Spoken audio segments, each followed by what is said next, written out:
Welcome to this episode of Tools, Talents, and Techniques. I'm your host, Dustin Sutton. Today, we are thrilled to have Giselle Battley as a guest.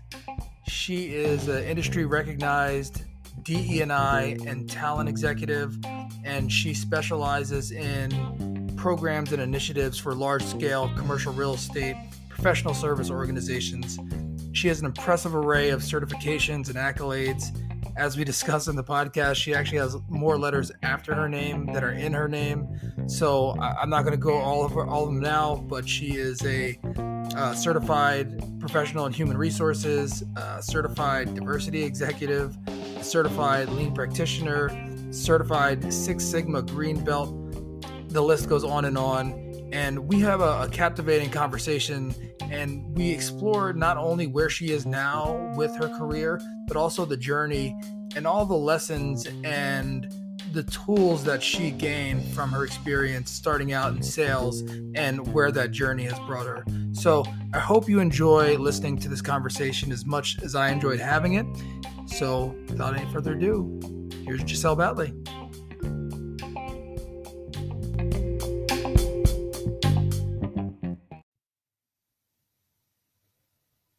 All right, and here we are.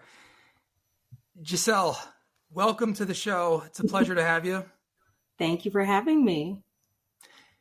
I want to jump right into the conversation, and I gave a little intro before we came on, but I want to give you the opportunity to say a little bit about yourself and what you do. Awesome. Ooh, where do I start?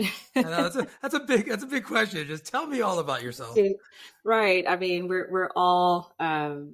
all wear multiple hats. So I'll say this first. The first and foremost, my most important duties is I'm a wife and a mother.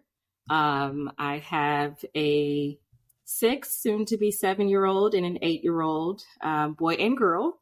So they keep me busy. Actually, I think I just mentioned to you a moment ago, I will be running right after this to go pick them up. Outside of that, in my day job, I'm fortunate that I really get to live out one of my personal missions in life. And if anyone's familiar with the organization NABA, National Association of Black Accountants, they have a saying that they use, which is lift as you climb. And that's something I live out every day in my work. I lead a global early careers recruiting team for JLL, and that's commercial real estate. We're a Fortune 200 commercial real estate firm. And I get to help open doors for young professionals, early career professionals, as they start their first journeys. And, especially I would say within the U.S., we have a very heavy focus on underrepresented communities. As I think we both know, the commercial real estate industry still has a long way to go as it relates to, creating more equity and having more underrepresented communities in the industry. And so I get to be on the forefront of that. I actually just came back last week from the HBCU summit in Orlando, where we had about 50 HBCU deans and about 80 of their top students, and got to spend the week educating them on commercial real estate. So yeah, that's a little bit about me. I live in the New Orleans, Louisiana area. I'm a Southern girl at heart. I think that covers it. Okay. Well, what was your entry point into the commercial? Was it the talent side, or was it the commercial real estate? How did you get into the industry? Yeah, talent side. And it's funny because I actually started my career in sales, and I started in beer sales. A lot of people look at me and they're like, "You did what now?" And I sold beer right out of college. I worked for Miller Coors. They actually called me about an internship opportunity on the sales team. I was not going to go to the interview, but I decided to go. I moved up the ranks pretty quickly, became a chain account sales executive, but decided that I was tired of being the only woman in the room, the only person of color in the room. I was always the youngest in the room, and I had a great team, but it wore on me very early. And so I had, at that point, what I called a quarter life crisis at the tender age of 25, and decided to do an entire career pivot. I moved into HR, took a pay cut and everything, but kind of worked my way back up. And I've been in recruiting / D&I since then. So sometime right around 2020, a lot of the commercial real estate firms took a moment to pause and reflect on their DE&I goals. And I got a phone call about an opportunity for a new role that was created. And here I am. So I want to go back further because you talked about the steps from when you went in from the beer sales, and from there going into the HR. What was that? You mentioned the pay cut. I mean, I don't want to bring up bad memories about taking a pay cut, but ooh, that one hurt. but what was that transition like from going to sales to then an HR role? Yeah. So I'll say the beauty of sales is that, you know, if you're a good salesperson, you have a gift. You can connect with people, and that's what HR is about, right? And most especially recruiting. So I just went from selling the product to selling the company as an employer of choice.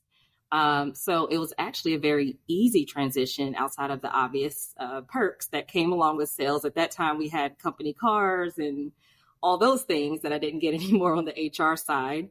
But I found my home. And actually what really got me into it was because I was one of the few,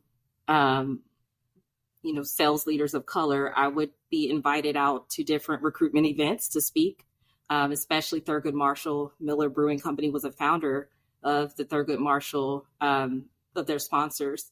And I attended one of those conferences and I was like, yeah, this is what I want to do. Like, I love this more than my day job. Helping to get more people who look like me into this industry. So, all that to answer your question, it was definitely an easy transition, but it was because I found my passion. Yeah. So I think one of the things that we're doing with the show and one of the purposes behind having these conversations and these interviews, when we talk about the tools, talents, and techniques, is not necessarily, what you do, but a lot of times is like, what are the skills and the tools that you have that are applicable in other areas of your life? And I think you just hit the nail on the head when you're saying the sales experience led directly or at least gave you an easier transition into HR and that role. Absolutely. So when you're in this role and you're in the HR and you're selling the company, and also it sounds like you have in the back of your mind, or maybe at the forefront of your mind, that why it's hard for people to integrate from that have a certain experience or lived experience into these roles. Can you talk about how you formulate that into the structure of your day, or how you work, or how you view situations? Ooh. I don't even know where to start with that one. I don't know. It's tough. And I think, what's funny is now being in real estate, I see so much similarities to what I used to do, right? To the beverage industry, food and beverage. And I'll just say this. I think you have to find, once you find your passion, all those other things don't matter, right? Like you'll find your way. You find what you love to do, which for me, I like to challenge people, and that's part of being in sales, right? You have to be competitive. I like to challenge people. So when I find things that I don't agree with, or I find things that I know that are problematic, I roll up my sleeves, I start cracking my knuckles. I'm like, all right, let's do this, right? Like, let's find data to support why this is wrong. Let me help change this process. So it's difficult being in these types of industries and being these types of roles, and especially when you're one of the few. But again, when you love what you do, it's fun. It's fun to challenge the status quo. It's fun to break down those barriers and make changes. So hopefully that answers your question. But I'm up for the challenge. I love it. And again, call that the sales background in me. But so in those times between when you're doing sales, then you get to HR and you're focused on, or at least maybe not directly focused, but it's an area, diversity and inclusion. So you're doing this work. Can you, at any level, talk about some of the challenges that you faced and some of the ways that you overcome obstacles? Yeah, I'll tell you a big one, and this is a challenge I've faced at every organization I've worked for. So this is not industry specific, not specific to the company I'm with today. But you have to educate a lot of very senior leaders on certain topics. And that's something that people find intimidating, right? Like, how do you tell someone who's 3-4 levels above you that they're wrong, like completely wrong? And not wrong because they're trying to do anything wrong, but just they might not be informed. And so that's a challenge I face every single day. And these are people that, key stakeholders I'm building relationships with. And again, not just here, this has been every company I'm in, you'll find, at least 1 or 2 of those. And I mentioned it before, and I'll say it again, there's plenty of information out there, plenty of data out there to back up why we're doing what we're doing, whether it's from a D&I perspective, whether it's from challenging a process. The good news is, especially since 2020, a lot of these topics are more talked about now. There are more resources out there. There's more books. There's more podcasts. So anytime I'm challenging a leader to think differently, I come with those resources. I come with those information. And what I find is it's helpful to give people those tools so that they can find their own conclusion. You can't come and tell them they're wrong, but you have to say, well, have you thought about this? Or have you read this? Or actually, I recently saw this study. Have you seen it? And just sort of presenting things in that way, letting them find their conclusions through that information, and then coming with a solution and say, okay, now that you agree and you've come to this understanding, now let me propose this solution for you. But yeah, I see it all the time. And again, a lot of it's just challenging processes. We've always done it this way, or we've always recruited at these sources, or, we always look for this type of candidate. And I get to be the one that comes in and changes that. And it's fun. So, well, I think that, wow, that's really high level, the way you approached that. Where did you develop that? Like, where did you learn that skill? Yeah, consultative selling. Of how to approach that. Sales. Yeah, you go back to the sales. Selling. That's right. The best way to close a deal is to get someone to come to that conclusion on their own, right? To make them feel that it's their idea. And it's the same thing in recruiting. It's the same thing in working with leaders, trying to change processes. You can't shove anything down anyone's throat. But no one can argue with data. No one can argue with the facts. Well, I won't say no one. Someone will try. Those people, there might not be much helping that anyway. But I still lean on that to this day. Some of the training I had, even from then, I think has really fared well throughout my career. Do you go back to what was the sales training like when you were doing sales? Yeah, so we would do at least once a year. We would go to what they called Sales University, and we would read different books. And now I'm blanking on some of the names of the books right now, but we would read books, have discussions. We would do role plays. We were working with some pretty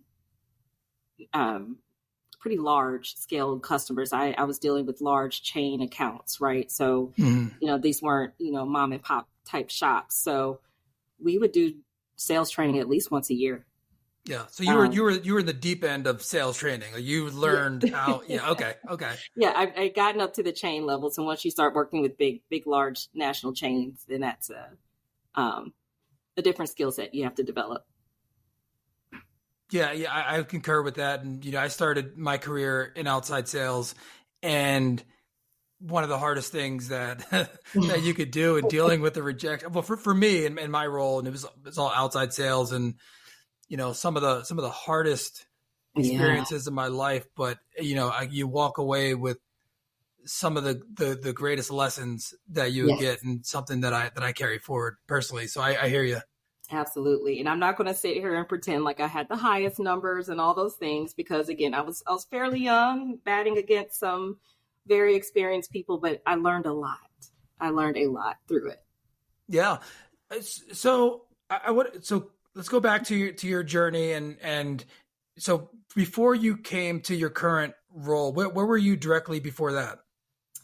So I was with Deloitte, which is also another global professional services firm, primarily known for, accounting. And okay, for those who don't know, that's one of the big four accounting firms. Yeah.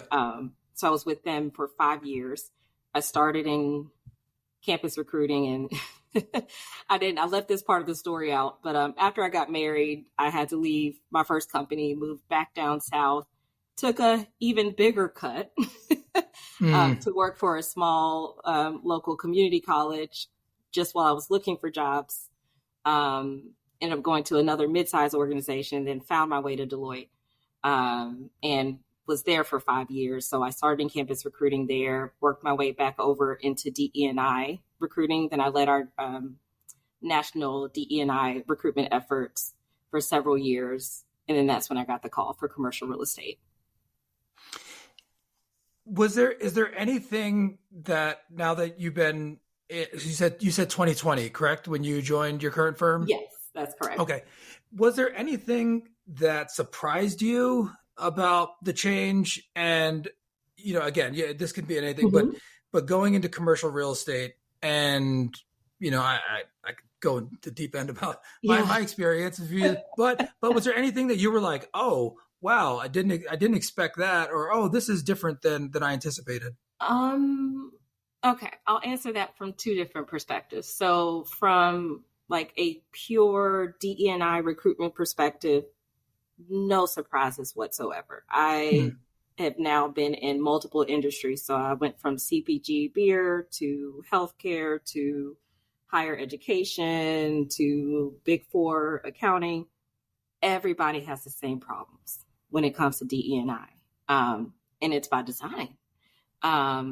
If you just look at, just beyond these corporations, if you look at our nation as a whole and the systems and all the things that are in place, it is a bigger problem than just this one little industry, large industry, rather. So I'll say that. So no, I had no surprises. I was not shocked by what some people feel is the massive lack of progress, which it is. Was no surprises there. From the other side, though, where I was very pleasantly surprised, was that it seemed like, at least when I first joined, there was not as much red tape as I had seen in some other organizations. I think people were much, much more willing to try different things. There was a lot more energy here than anywhere else I've been to really move the needle and to make progress. Now, some can say just in general that a lot of that could be client driven, because obviously, we know more diverse teams win better business. It's good for business all around, and we all have to agree with that. So I don't know. I don't know what the drivers are in general across the industry, but I saw the industry really come together. People from other firms were calling me, we were connecting, and everybody was trying to solve this. How do we get more diversity into the industry? So for whatever reason, I did see that, and I was very pleasantly surprised by that. Yeah, well, that's good. And that's what, I wasn't trying to ask you anything that was worse than, but, some things are better than, and that's great. Absolutely. Is there in your role, and not even in your role professionally, like personally, is there anything that you see parallels in what you're doing or resources that can be, I guess, attributed or applied to commercial real estate that other people are doing well outside of it? So you're, just to make sure I understand, you're saying, what do I see from outside the industry that we could potentially do here within? Yes. Yeah. Okay. Yes. And I think that the biggest thing is um, building pipelines by early hiring. So what I see people doing in other industries is starting very early in college, giving early offers, taking greater chances on talent, right? Where I think what I've seen in real estate, and for right reasons, don't get me wrong, I do think we are a bit more selective about who we let in, who we let on our teams, who we're putting in front of our clients. We don't take as many risks as I see other organizations take with opening the door to talent. And I would say, they're definitely more open to that risk at the early career stage, but I think we could be a bit more aggressive. I think also at that mid-level career stage is also a huge opportunity across the industry, letting people in who have no real estate experience, but transferable skills, right? Like we just talked about how transferable my sales experience was coming into this role. Just imagine if we really started looking at, and that is some of the work that our team is starting to do here, but like really truly looking at transferable skills, the things that, can't be taught. And then we can catch you up to everything else. And I think we just got to be more open as an industry to letting others in that don't have that experience, direct industry experience. Yeah, I think that's huge from what I see, especially if people don't know. And I think exposure at an early age, and even people in other industries, and showing them that this world exists. And it's a conversation that I have quite often with people. Like, I didn't know. Yeah, you don't know what you don't know. Exactly. And until you even get a gander at the commercial real estate industry, so you don't know how much is involved.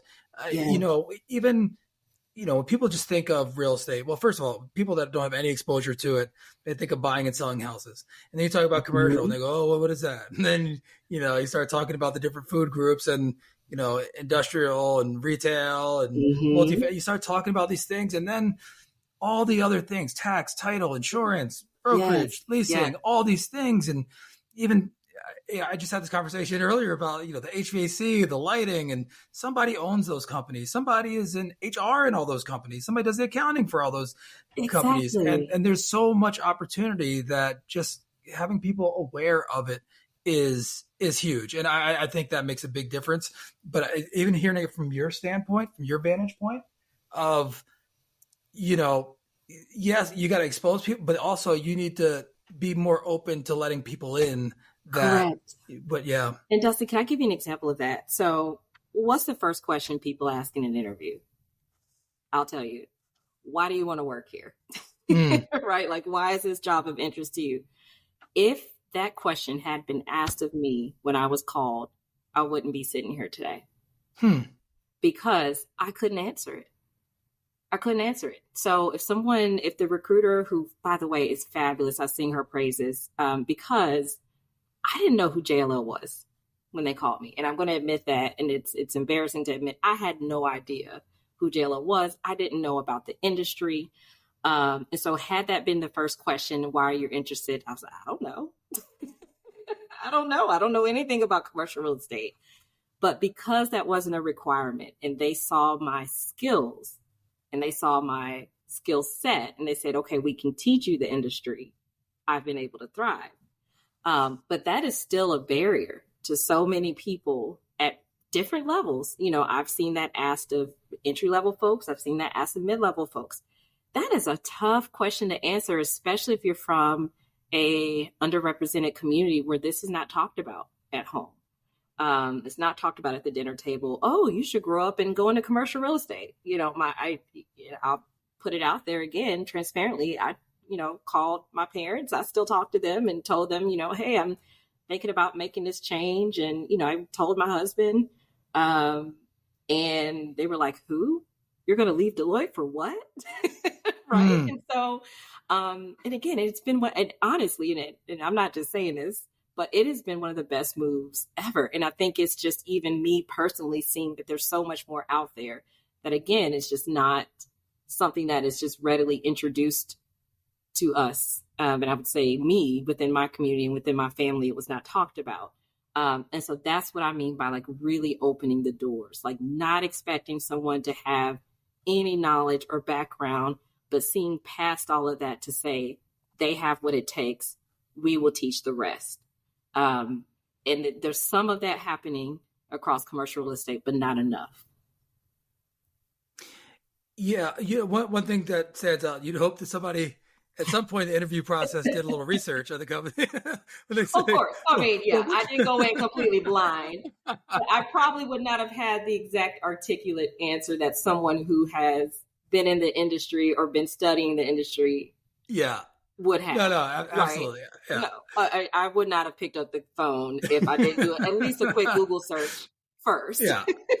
Well, yeah. So it's okay, Fortune 200, we're good.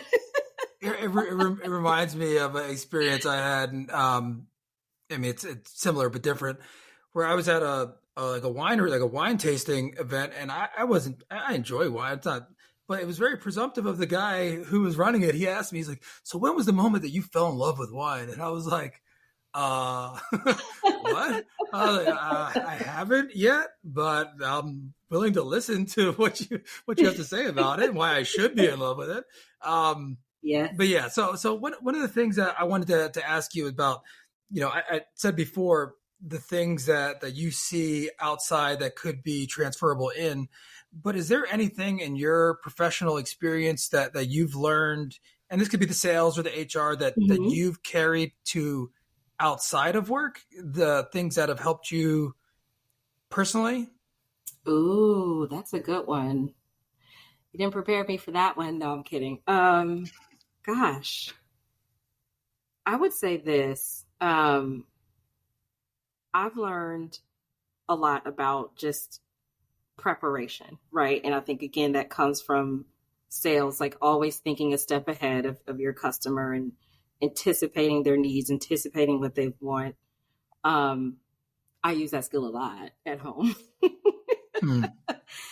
So definitely that. And then the other thing too, I would say on the reverse,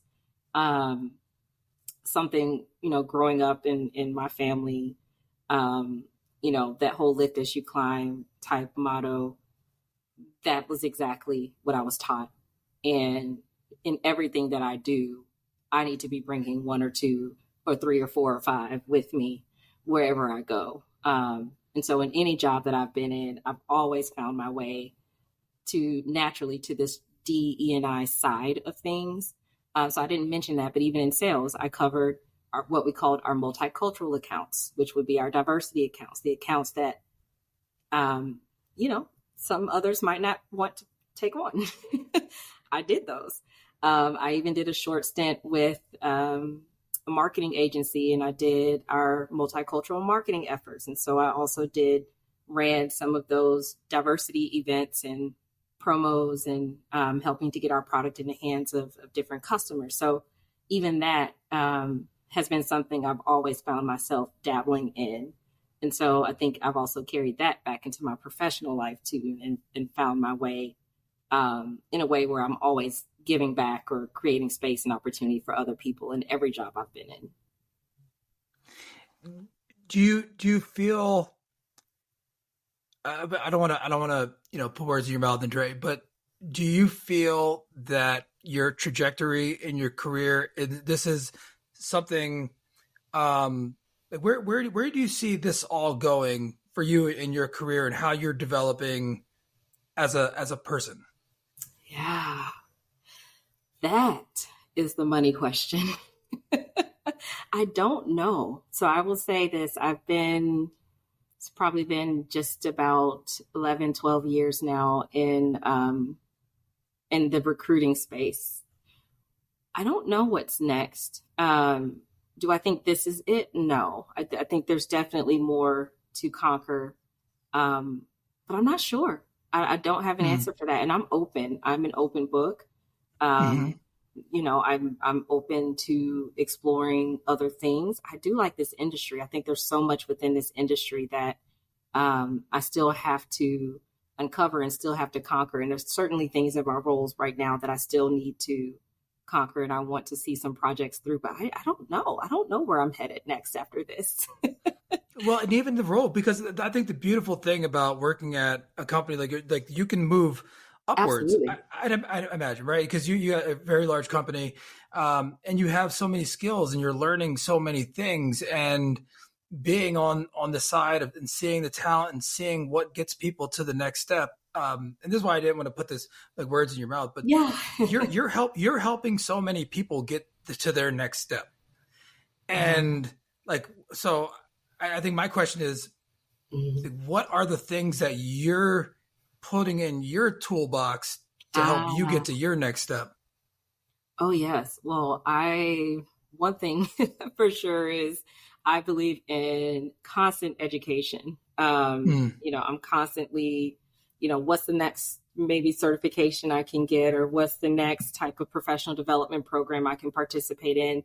So certainly within my company, I'm participating in our business resource groups, which I get a lot of just really great knowledge and engagement within our communities here. We host programs.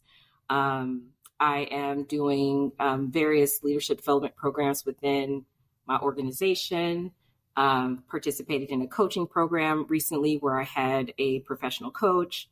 I just completed my master's degree at the congrats. Tender age of, I won't say, but let's just say it's many years beyond when I first planned. I wrote in my high school yearbook that I would go to Xavier, get my undergraduate degree, and then I would go get a master's. I did not say that I would do it at this age, but hey, it's done. Well, congratulations. So yeah, thank you. So yeah, I'm a constant learner. I'm constantly adding new tools to my toolbox because you never know. So I'll give you an example. My undergraduate degree is in marketing. I told you I've done sales, marketing. I've now been in HR. So I went and got a PHR, which is the professional HR certification. My master's is in project management, which I also feel like is a skill that you can use across many different roles. I have a certification as a Six Sigma Green Belt. I have a Lean Practitioner certification. I have a diversity certification.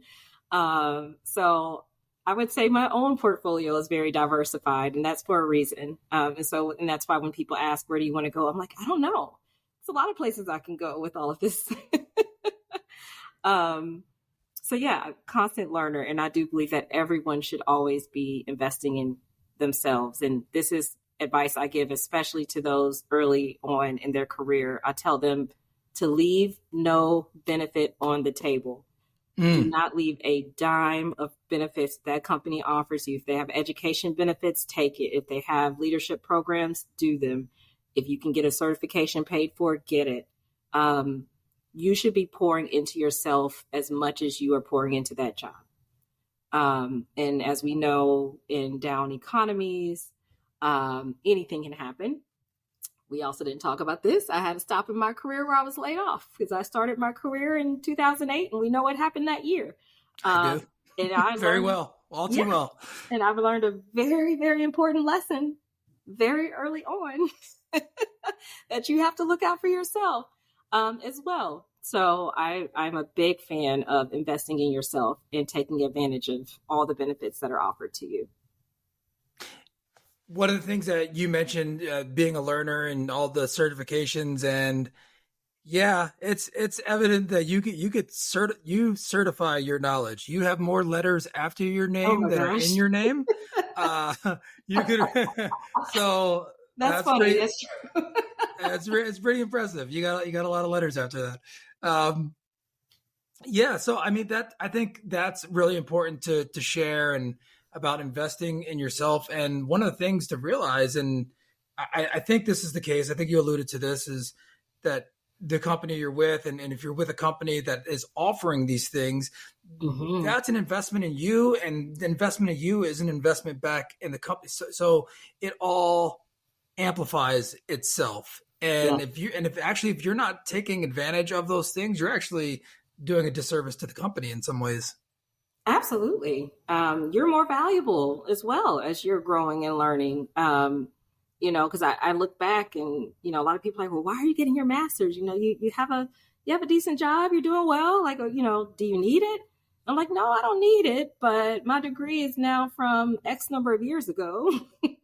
So, I want to make sure that even what I know is relevant, and even going back to school now, I'm going to tell you, Dustin, like, I didn't realize all the tools that are available to these students between just all the technology now that they're using in school, where I used to walk to the library and individually look up the book and go find the book, find the page, do my own typing, and have to sit in the writing center to get my to get my papers graded. And now it's all online.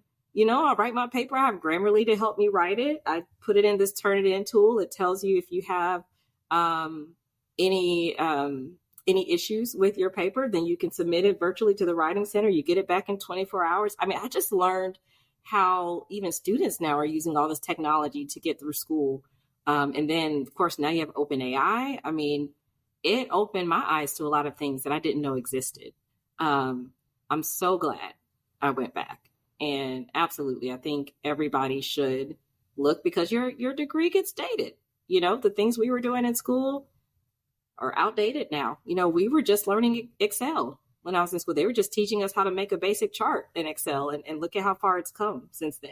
So, and I think it's important to note is to your point, going back and doing work with a new set of eyes, because you are a different person than you were when you originally went to school. If it's later on, and I think a lot of people would say, like, if I go back to school, I'd pay more attention, or I would take this class, or I would do this differently. Yes. But now you have a different lens through which you're seeing it, because you see it how this applies in real life. I know personally, there are a lot of instances where I was like, oh, why would I take that? Like, hopefully I don't work with that. And sure enough, 10 years later, that's all I'm doing is math. And they're like, oh man. And so it's just a slower transition to do that. So, but now going back and doing that, if you can find the time and have the resources to do so, it is a very impactful thing. Yes, absolutely. And look, and you saying resources, that's important too, because if that's a concern for anyone who's listening, one thing I did is I did one class at a time, one class per semester. It took me a lot longer than it should have, but that way I made sure it fit within my benefits and it was covered.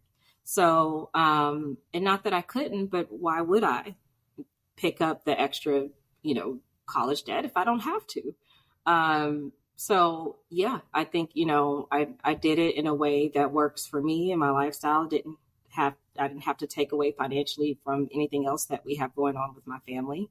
But it's important. I think everybody should do it or could do it. And if it doesn't have to be a full on another degree, but certifications, any types of leadership programs, absolutely. I encourage everybody to do that every few years.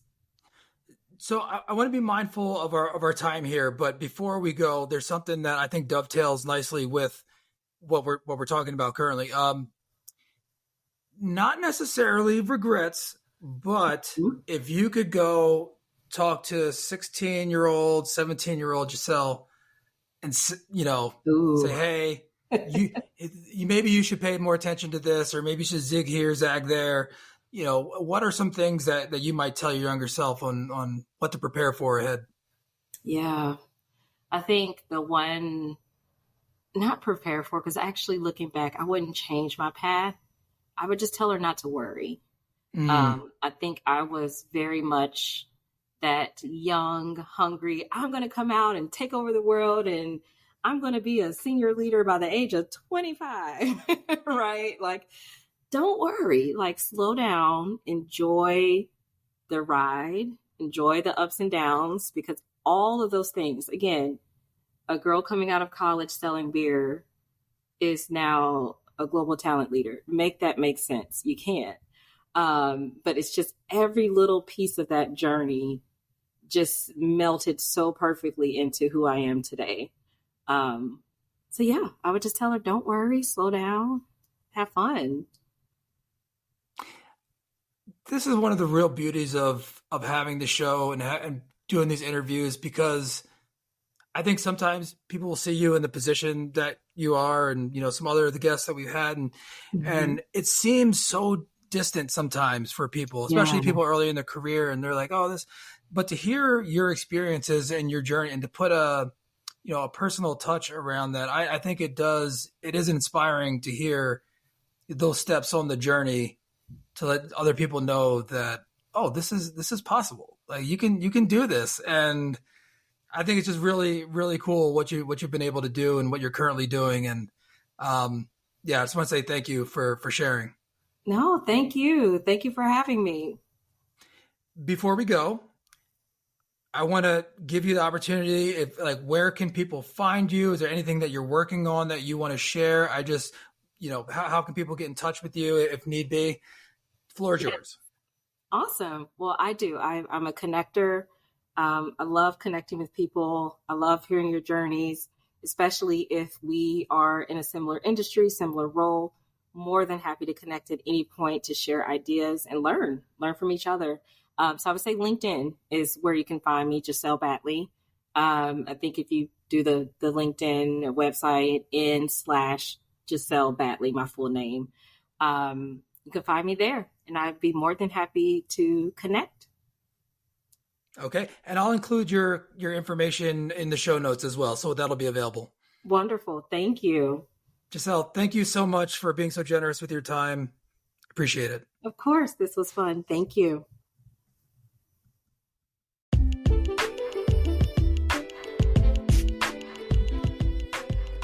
Thank you for tuning in to this episode of the Tools, Talents, and Techniques podcast. We hope you found the conversation insightful and engaging. And if you enjoyed this episode, we invite you to like, subscribe, and share the podcast with your network. By subscribing, you'll never miss an episode as we continue to bring you inspiring discussions with industry leaders and pioneers. Stay connected to the latest insights, trends, and strategies across various fields, from business and entrepreneurship to technology and innovation.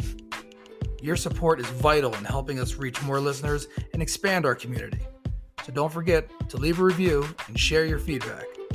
We appreciate your input and are committed to delivering valuable content that empowers and inspires. To stay updated on future episodes, be sure to follow us on either LinkedIn or our website, suttonrea.com. You can also find us on most podcast platforms like Apple, Spotify, Google, and Amazon. Thank you for being part of the Tools, Talents, and Techniques community.